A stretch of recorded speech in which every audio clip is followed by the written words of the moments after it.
Okay, I just got myself a quart of Speedball's Super Black India ink. I got myself a case of these, well, a dozen, I think, of these Lyra 9B graphite crayons. And I've got myself a white crayon. And I just feel like making some stuff and tearing it up and putting it back together, and so I thought I might as well share that. First I'll get some ink in a little cup here. I got a brush. I don't know if I need anything else. Okay, I'm going to start with the crayon. This is known as a blind scribble. Even if I'm looking at the page, I can't see what I'm doing because it's white on white. And you've probably seen me do this before because I just love doing it. It really gets you into the feeling of drawing without worrying about what it's going to look like or if it looks right. So, okay, that's enough of that. Ink. What does ink do? All kinds of stuff. I want a bigger brush. I'm going to get one. Ha. Oops.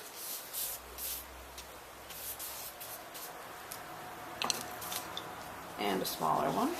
Well, same one. And where do all those crayon marks go? Is the ink just going right over those? It might be. Or if we put a little water here. Now we're talking. Okay.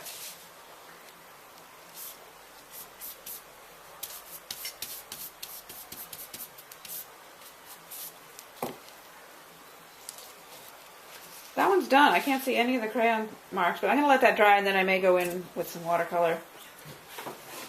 This time, let's try with some graphite crayon. I can't remember if these are water soluble or not. Give it a try. Doesn't look like it. So I've got some dense scribbling going on here. I could start making kind of a scribble pattern, kind of like a doodle. A repeated motif.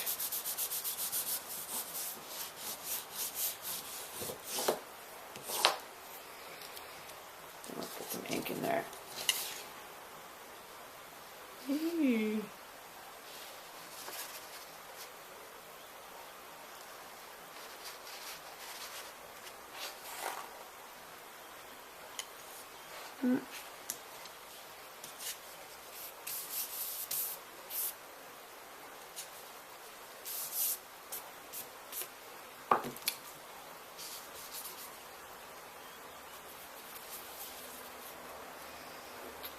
That's probably enough of that. Okay, this time to hell with the crayons and graphite. I'm just going to go for the ink. Maybe two-handed. How about that? And can we do one thing with one hand and something completely different with the other? No, that's hard. Get a few more drips and drabs here.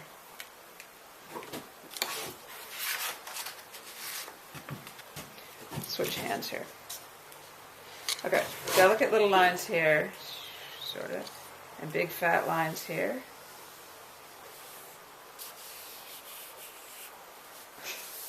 It's really hard to do one thing with one hand and something completely different with the other.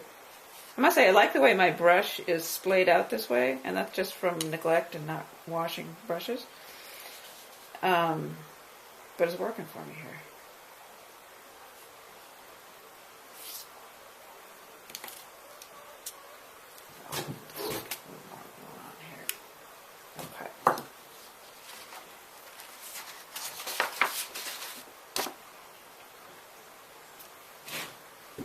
Okay, graphite again. Doing some delicate lines here. And a nice kind of hard line here.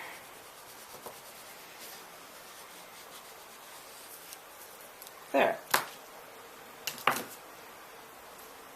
This time I will play with that crayon a bit more.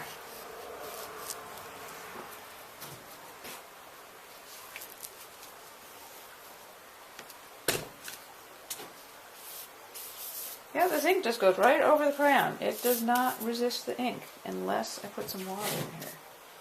Let's try just a water wash with the ink. Is that working? A little bit.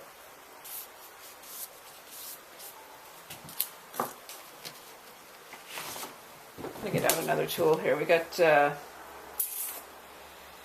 Derwent sketching pencil. I believe this is sort of a water-soluble thing. I seem to always be starting up here. Why am I doing that?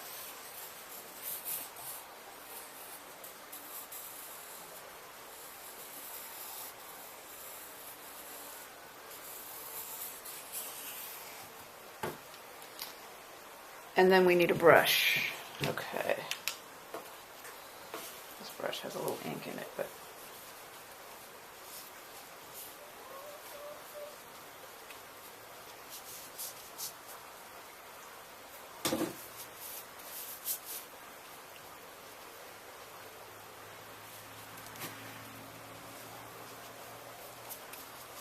okay, it looks like that is water soluble.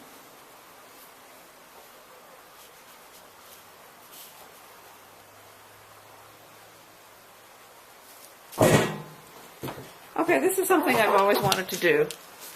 I have one of my chickens here, and I'm kind of tempted to get some kind of paint on her feet and see if she wants to paint, but I don't want to get her whole feet. Let's see. There you go, Amelia. Oh, there you go. Right into the paint.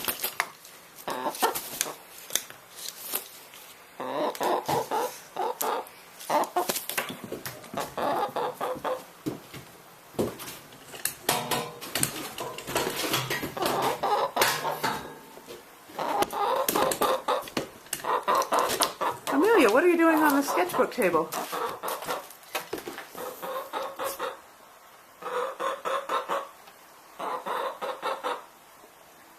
Amelia! Amelia, there you are. She says, I really don't know what to do with this. Okay, down you go.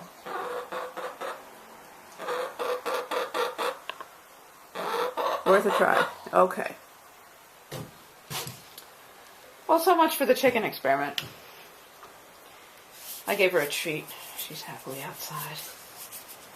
Okay, meanwhile, I'm going to add a little more to this.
So now this first piece isn't quite dry, so there's some areas where there's still ink, and I'm just kind of going over it with some water to see if I can bring up some of those lines I originally made with the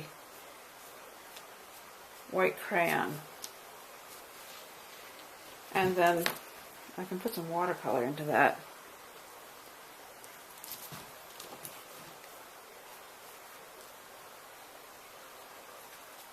And this is a quinacridone gold watercolor from Daniel Smith out of a tube.